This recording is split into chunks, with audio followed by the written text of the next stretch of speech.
자, 봅시다. 오늘 우리 교리, 죄의 본질, 죄에 대해서 우리가 지난 한 시간, 죄가 어떤 것인가 라고 하는 것을 우리가 살펴보았고요.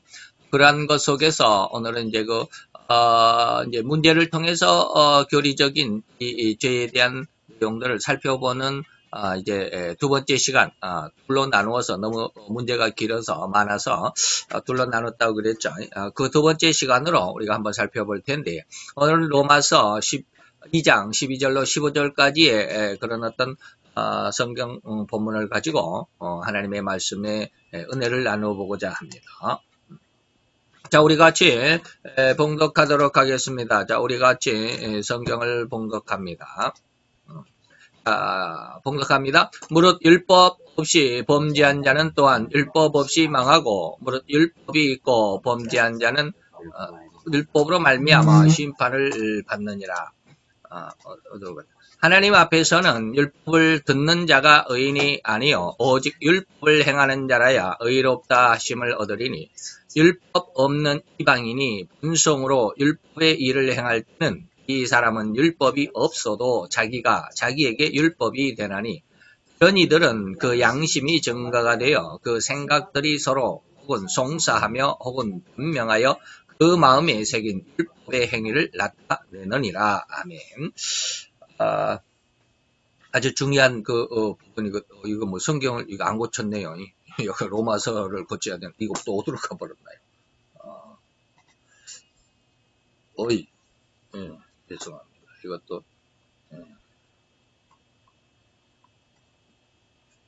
어디로 가버렸나요?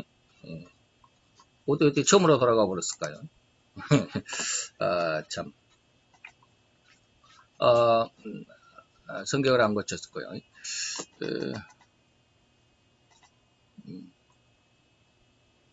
여기.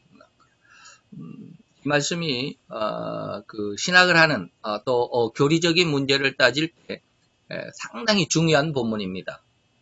오늘 로마서 2장 12절에서 15절이 굉장히 중요한, 본문인데, 그게 뭐냐면, 여기 잘 보면은 뭐냐면, 이 가로 속에 있죠. 14절, 15절이 가로 속에 있는데, 율법을 통해서 우리가 하나님의 명령, 하나님의 마음을 알고 그 율법을 행함으로 하나님 앞에 의롭다함을 얻는다라고 이렇게 기록이 되어 있는데, 14절로 15절까지 그러면 율법이 없는 자는 어떻게 할 거냐 이 말이에요.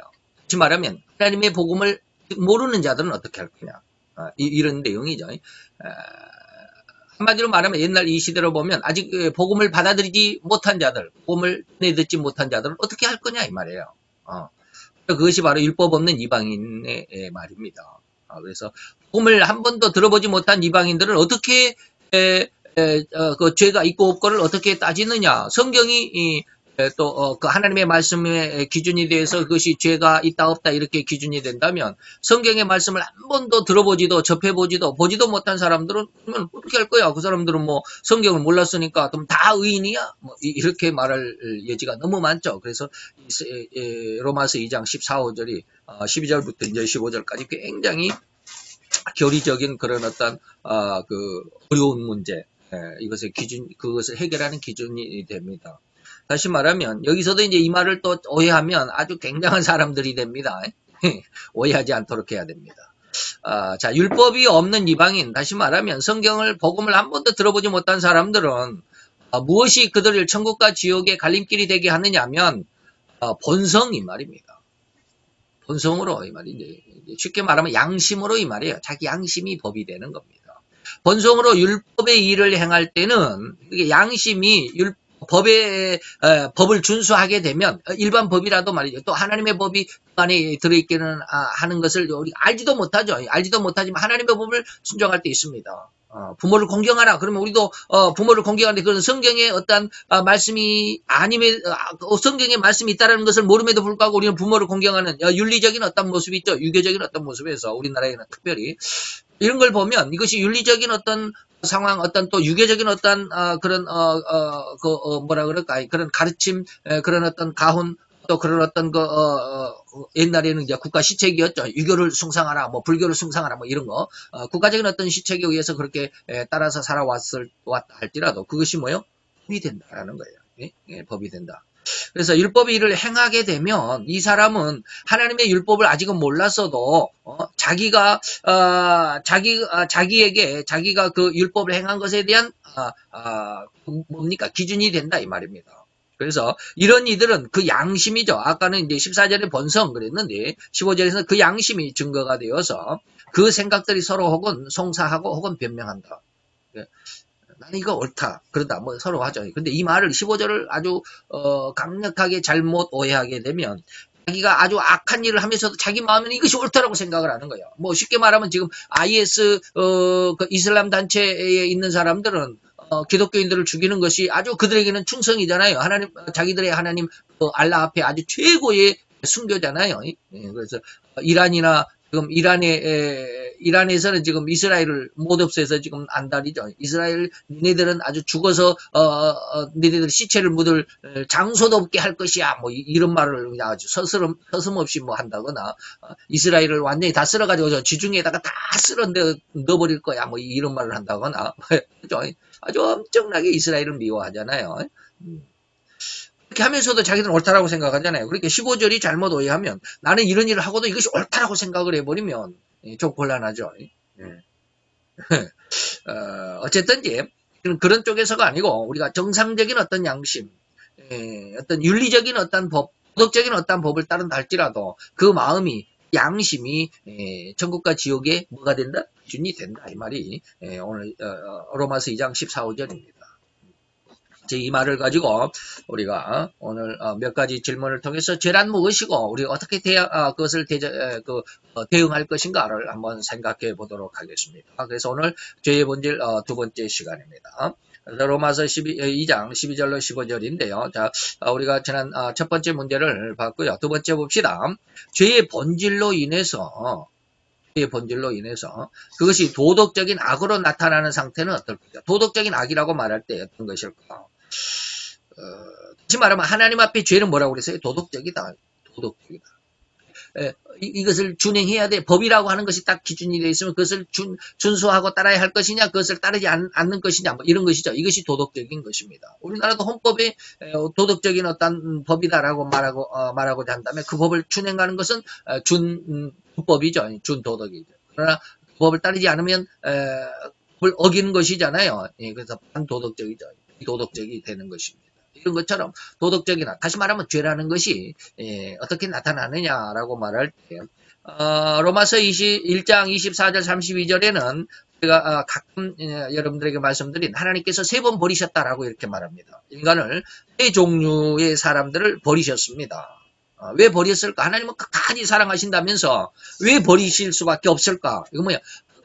끝까지 하나님은 끝까지 그들을 참고 기다리면서 또 오라고 다시 그 뭐라 그럴까 이게 초청을 하면서 그렇게 기다리고 이 하루를 천년처럼 지내는 그런 안타까운 마음으로 기다리고 또 초청하고 또 기다리지만 결코 돌아오지 않는 사람들이 있습니다. 그럴 땐 어쩔 수가 없잖아요. 그래서 열천에 비유해서도 끝까지 문이 열려 있는 것이 아니라 어느 순간에는 닫히는 경우가 있습니다. 닫히는 경우가 뭐요? 예수님의 재림으로 끝납니다. 예수님의 재림이 전까지 우리가 회개를 하는 사람은 복이 있지만 회개하지 못하고 끝까지 하나님을 거역하고 반대하는 사람들, 그런 사람들은 뭐요? 문이 닫힌, 그래서 미련한 다섯 처녀의 모습과도 같이.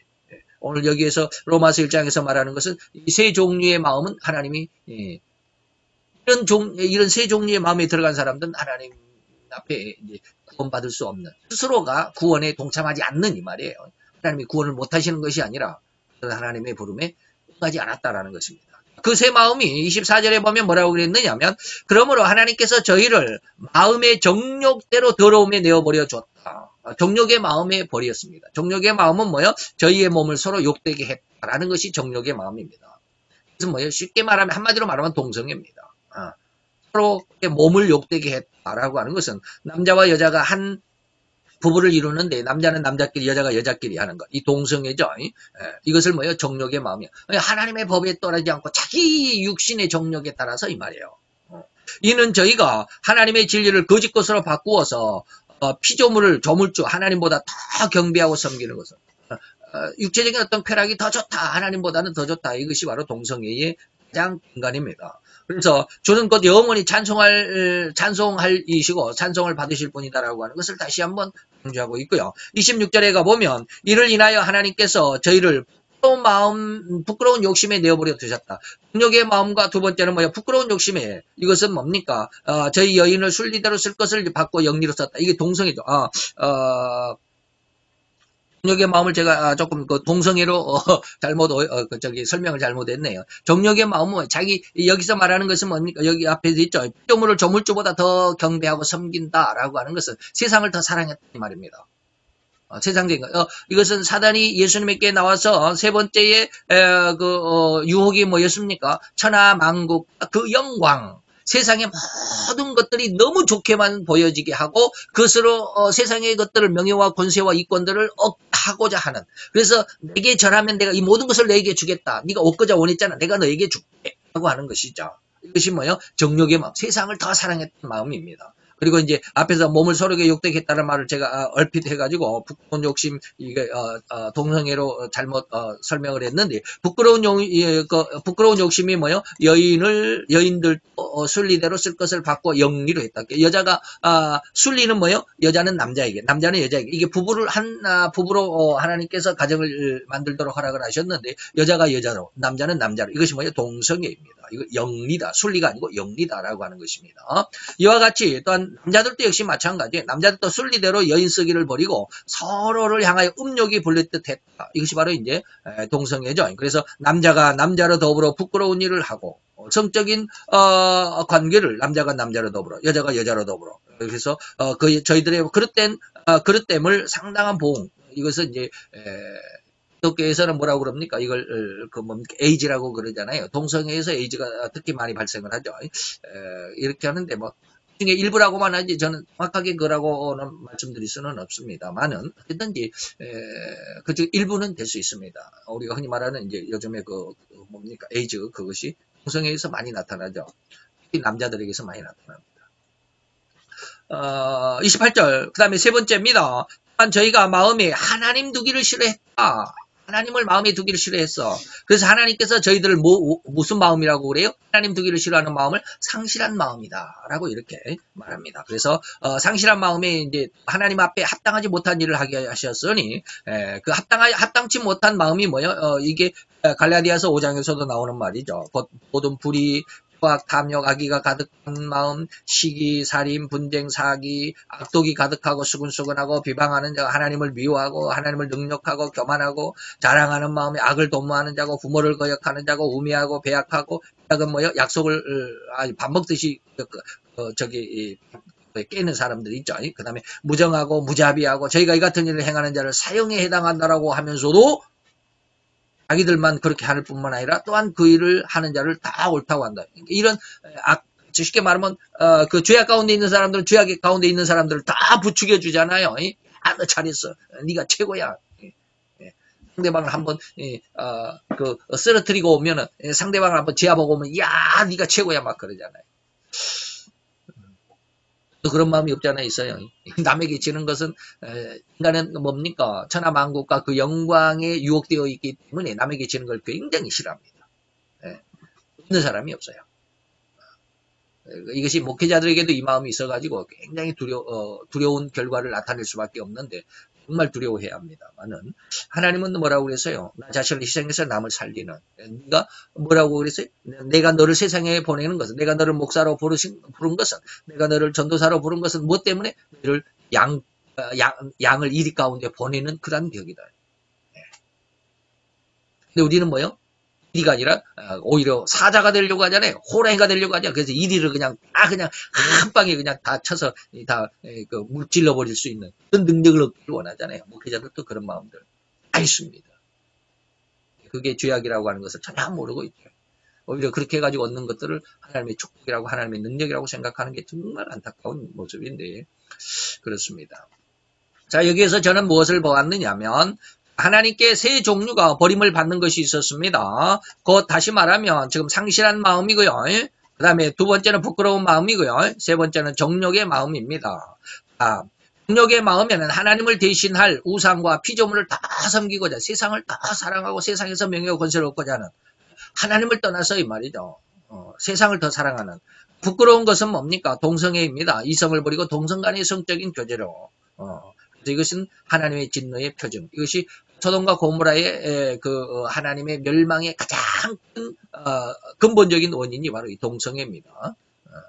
그 다음에 세 번째가 상실한 마음인데, 이 상실한 마음, 하나님 두기를 싫어해서 이런 모든 불이 모여 쭉쭉쭉쭉 이렇게 하는 이러한 심성들, 그런 세상적인 어떤 삶 속에서 살아가는, 처음에 뭡니까? 정욕의 마음과 비슷하죠. 그러나 어떤 내용들, 상실한 마음이라고 하는 것들을 잘 한번 기억을 해 주셨으면 좋겠습니다. 세 번째 문제 봅시다. 하나님이 사람에게 구체적으로 요구한 행위 계약은 어떻게 함으로 성취할 수 있을까? 지금 오늘 오늘 문제들은 하나님의 법을 우리 인간의 어떤 삶 속에서, 인간의 어떤 심성 속에서, 인간의 어떤 능력으로 이 법을 지킬 수 있느냐, 이런 것들이 두 질문의 대상이 되고요. 거기에 대한 답을 우리가 찾아가야 합니다. 자, 그러면 하나님은 사람에게 구체적으로 행위 계약으로 무엇을 요구했는가 이 말입니다. 그리고 우리는 그것을 성취할 수 있는가? 자, 로마서 2장 오늘 12절, 15절까지 쭉 보면, 13절에 보면은 뭐라고 그랬냐면, 하나님 앞에서는 율법을 듣는 자가 의인이 아니고, 오직 뭐 하는 자? 율법을 행하는 자야 의로움을 얻는다라고 하는 것입니다. 그럼 율법을 다 준행해야 되죠. 여러분들이 오늘날, 제가 설교할 때 간혹 그런 말을 쓰잖아요. 우리는 성경대로 삽니다. 우리는 진리대로 신앙생활을 합니다. 우리는 말씀에 순종해서 말씀대로 삽니다. 이렇게 이렇게 주장하고 이렇게 말하는 분들이 많이 있다라는 거 여러분들에게 많이 말씀드렸죠. 그 정확한 의미를 과연 알고 하는가라고 하는 것입니다. 성경대로 산다는 게 뭔지, 말씀대로 산다라는 게 어떠한 삶을 사는 것인지, 진리대로 산다라는 게 과연 어떤 것인지를 우리가 정확히 알아야 되는데, 그냥 성경의 말씀대로 살면 다 사는 것인 줄 알아요. 우리는 그렇게 주장만 하고 우리의 말로 이렇게 고백만 하면 그렇게 다 사라지는 줄 알아요. 우리의 삶 속에서는 전혀 그렇지 못합니다. 그걸 느끼지를 못해요. 말과 우리의 행위가 전혀 불일치하고 있다는 사실을 전혀 느끼지도 깨닫지도 못하고 있다는 것입니다. 자, 그 다음에 로마서 8장 3, 4절에 보면 어떤 말이 있느냐면, 율법이 육신으로 말미암아, 육신이 연약해서 할 수 없는 그것을 하나님은 해주셨다 이 말입니다. 인간의 육신은 절대로 율법을 다 지킬 수가 없다라는 그 말이에요. 육신이 연약해서 율법을 다 이룰 수가 없어. 그런데 하나님이 이것을 대신해 줬다 이 말입니다. 다시 말하면 이것은 무슨 말이냐면, 죄를 인해서 하나님은 자기 아들 예수를 죄 있는 인간의 육신의 모양으로 보내가지고, 육신이 지은, 다시 말하면 에덴 동산에서 하나님의 법을 거역해서 지은 그 죄의 죄값, 육신의 죄를 정결하게 다 죄의 값을 갚았다 이 말입니다. 그래서 우리는 이제 육신을 쫓지 않고 영을 쫓아 행하는 우리에게 율법의 요구를 이루어지게 하려고 하나님께서 일을 하셨다. 다시 말하면 뭡니까? 앞에서 3절에서는 뭐라고 그랬어요? 육신은 율법의 모든 요구를 연약해서 그것을 다 이루어줄 수 없다. 그랬는데 4절에 가서 보니까 하나님은 이제 우리로 하여금 육신을 쫓지 않고 그 영을 쫓아 행하는 우리 성도들에게 율법의 요구를 이루어지게 하려고 했다. 이 말을 이해가 되십니까? 율법의 요구를 우리 육신들이 지켜갈 수 있도록 했다 이 말이야. 무엇으로 이 말이야? 무엇으로? 스스로 그렇게 우리가 그냥 말로 나는 성경대로 삽니다. 나는 진리대로 합니다. 나는 말씀대로 신앙생활합니다. 그렇게 고백만 하면 됩니까? 안 돼요. 절대로 안 돼요. 우리는 믿음을 얼마나 강조하는지 몰라요. 이렇게 된다고 믿으십시오. 믿습니다. 입술의 고백만으로 말씀이 이루어지냔 말이에요. 아니에요. 근데 우리는 너무 하나님의 말씀에 무엇이 없어요? 체험이 없어요. 체율이라고 제가 지금 지난 시간에 말씀을 드렸을 겁니다. 체율이 있어야 되는데 체험하는 게 없어요. 그러다 보니까 이론만 주장을 하는 거예요. 믿어야 됩니다. 믿습니다. 그게 믿으십니까? 여러분들이 그걸 뭡니까? 이 모순을 여러분들이 느껴보셨는지 몰라요. 하나님의 말씀을 믿어야 된다, 확신해야 된다. 확신이라는 말을 가지고 얼마나 기도를 많이 했는지 신학교 다닐 때부터 확신이 안 서더라고요. 믿으십시오. 확신해야 됩니다. 나는 구원받았다고 믿으십시오. 구원받았다고 확신해야 합니다. 안 되더라고요, 확신이. 마음속에 안 되는 걸 뭐예요? 입술로는 고백을 할 수 있지만, 남에게 드러날 때 나는 신학생이니까, 나는 전도사니까, 나는 목사니까, 난 믿는다라고 말은 할 수 있지만 내 마음속에 내 자신을 볼 수가 없잖아요. 믿어지더라고요. 굉장히 고민 많이 했어요. 확신이 없다. 믿음과 확신이 다르다. 그러면 확신을 해달라고 얼마나 기도를 했는지 모릅니다. 네, 여러분들 그걸 느껴보셔야 합니다. 요즘 확신이 조금씩 무엇인가를 알게 합니다.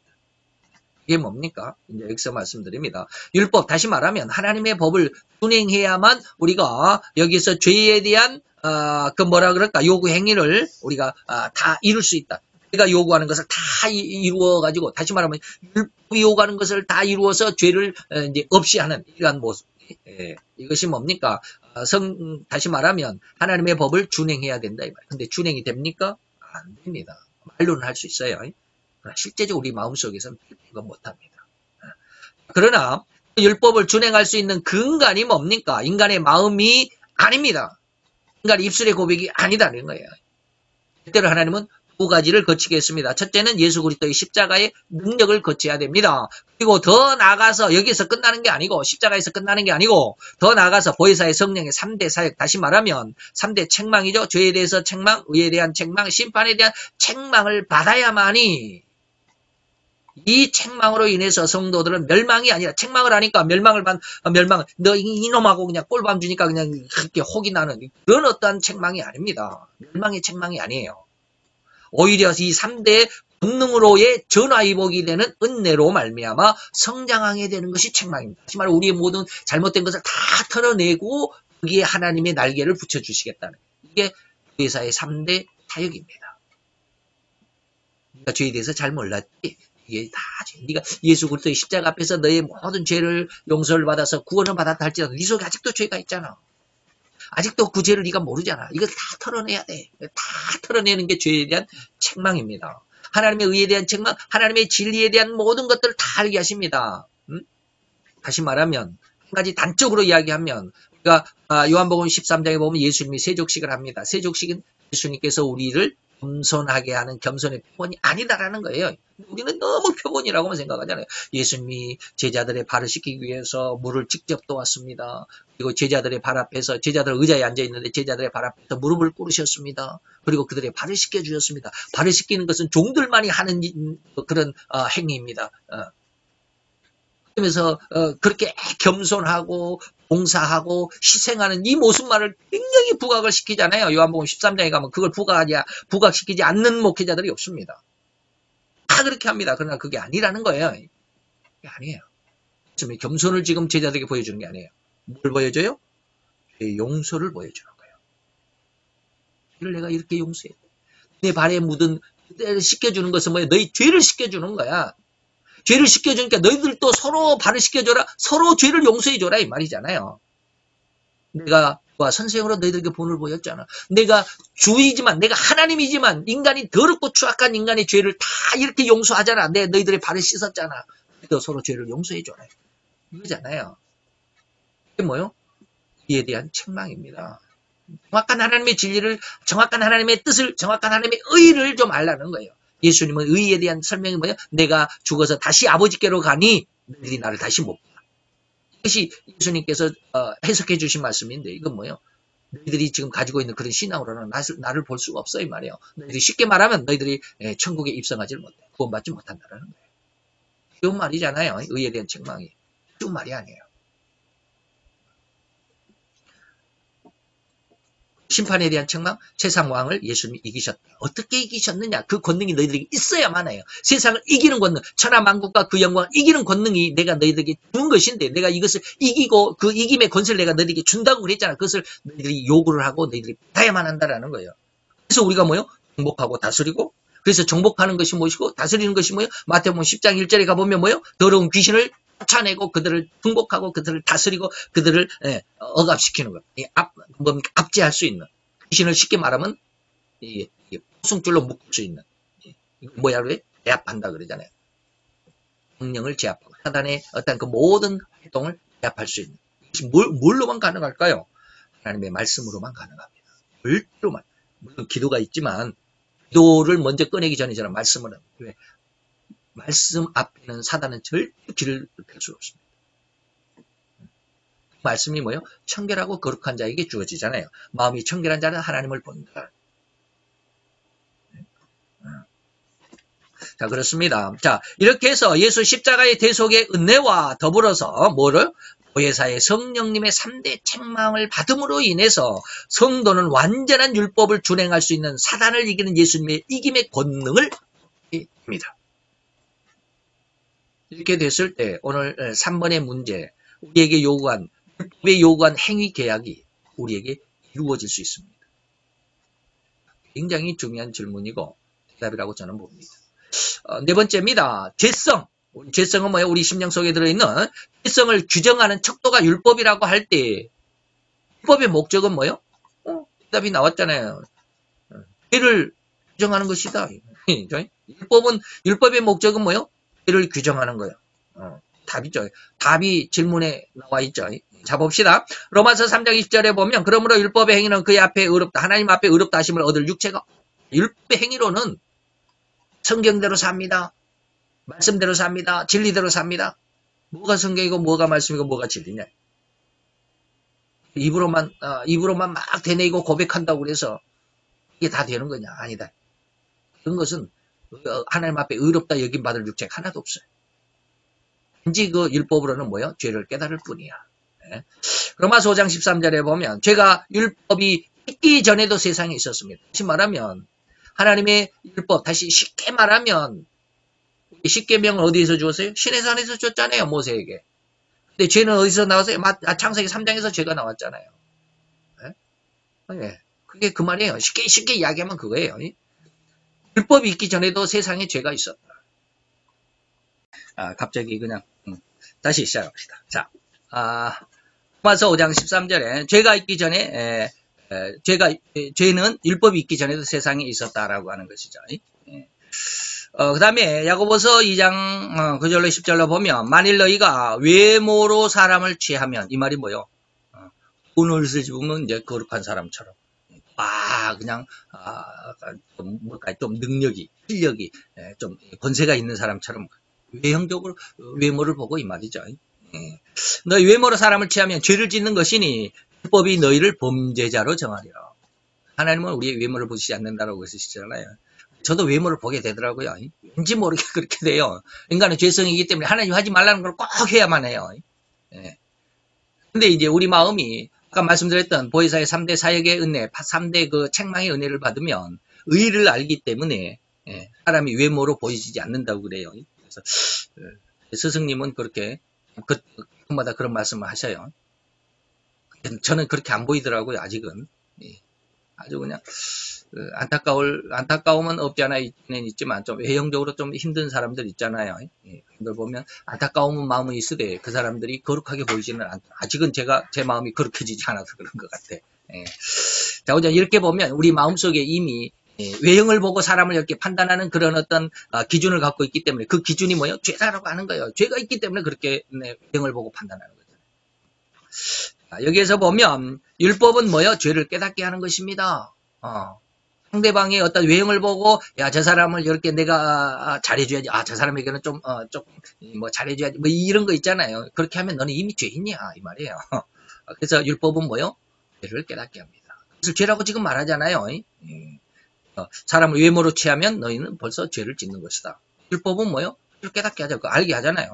율법은 결코 그 율법을 어긴 자를 죄인으로 취급하지만 그로 인해서 그 죄인으로 취급하지만 그 율법이 멸망이나 진노의 징벌을 하고자 하는 목적은 아니죠. 죄를 깨닫게는 하지만 그것은 징계의 목적은 아닙니다. 율법을 깨닫게 하는 목적이죠. 오로지 그렇게 죄악을 깨닫게 됨으로 인해서 죄를 용서받을 수 있는 예수, 구세주를 알게 합니다. 굉장히 중요한 말이죠. 율법은 뭘 알게 해요? 우리로 하여금 죄를 알게 하지만 더 나아가서는 뭐예요? 그 죄가 있기 때문에 우리가 구세주를 찾는 이름길이 된다는 거예요. 굉장히 중요하죠. 근데 우리는 지금까지 앞에 전자만 우리가 생각을 했잖아요. 율법은 뭐예요? 죄를 깨닫게 한다라는 것만 우리가 생각을 하잖아요. 거기에 더 중요한 의미는 그 속에 포함되어 있는 것이 뭐예요? 그 죄악을 깨달음으로 인해서 우리를 그 죄에서 구원할 수 있는 구세주, 예수를 찾아가게 하는 능력이 바로 이 율법에 있다라는 거예요. 그래서 율법은 한쪽만 보면 안 되죠. 성경. 양쪽을 다 봐야죠. 또 율법 속에는 예수가 구세주라는 사실을 명백하게 드러내고 있기 때문에 그것을 찾아갈 수 있도록. 그래서 그 안에서만이 예수 안에서만 구원됨을 깨달아 이전에 있는 모든 죄를 회개하고 죄사함을 받을 수 있는 깨닫게 하려는 의도고 그것이 바로 목적이다. 라고 합니다. 첫 번째 질문을 봅시다. 우리가 과연 율법이 요구하는 것을 온전히 이루어서 하나님을 만족해 할 수 있을까요? 인간의 육신의 몸으로? 우리가 이미 이번에서 아니라고 그랬잖아요. 로마서 3장 20절에 보면 그러므로 율법의 행위로 하나님 앞에 의롭다 하심을 얻을 육체가 어쩌다? 그랬죠. 자, 여기서 저는 이렇게 말합니다. 결코 인간은 율법을 온전히 이루어낼 수가 없습니다. 이러한 습성, 다음 죄성이죠. 하나님 율법을 이루어낼 수 없는 습성, 이건 죄성입니다. 이런 생태, 이 죄성이고 이것을 칼빈은 뭐라고 그랬느냐 하면 전적인 타락이다. 완전하게 전체가 다 타락이다. 우리 성도들은 더욱 성경의 은혜 안으로 진일보해야 합니다. 이 앞에서 우리는 3번의 문제의 답, 3번에 우리가 성령의 뭐라고 그랬어요? 3대 사역, 예수 그리스도의 십자가와 그다음에 성령의 보혜사의 3대 사역, 죄에 대해서, 의에 대해서, 그리고 심판에 대한 책망을 받아야 한다라고 하는 말씀을 우리가 마지막 5번의 답의 대신을 하면서 우리가 잘 기억을 해 두셔야 할 것입니다. 그래서 죄에 대해서 우리가 잘 좀 이해를 할 수 있고 그 죄로 말미암아서 우리가 어떻게 되겠느냐? 내가 죄를 깨달으면 그 죄로 말미암아 내가 멸망을 받겠느냐? 아니다. 죄를 깨달음으로 인해서 회개와 그다음에 나를 구원할 구세주를 찾게 되는 것이 율법의 가장 큰 특징 중에 하나다. 가장 귀한 은혜이기도 하죠. 이러한 은혜 가운데 더 풍성한 열매, 다시 말하면 구원과 하나님 앞에 이롭게 되는 정결하고 거룩하게 되는 보혜사의 3대 사역에 귀한 은혜까지 얻으시는 우리 성도들이 되시기를 바라면서 우리 다 같이 기도합시다. 할렐루야. 주님 여호와여, 주께 감사를 드리나이다. 주의 영광 앞에 있는 이 시간 주께 더욱 감사를 드리나니 우리로 인하여서 진정 하나님의 딸로 삼으셨고 그 안에서 하나님이 원하시는 아름답고 귀한 아들로 딸로 그래서 거룩하고 청결하고 성결한 귀한 아버지 하나님의 성품, 귀한 신앙, 귀한 마음으로 우리를 인도하시기를 원하셨사오니 우리가 그 길에서 결코 하나님 앞에 게으르지 아니하는 오히려 다 열심히 수고함이 있으며 하나님을 더욱 찾고자 하는 간절함 속에서 말씀 앞에 기도 안에서 주의 영광을 바라보며 주의 영광과 함께 할 수 있고 함께 영광의 열매를 맺을 수 있는 귀한 주님의 자녀들이 되게 도와 주옵소서. 예수 그리스도의 이름으로 감사와 기도드려 싸움나이다. 아멘.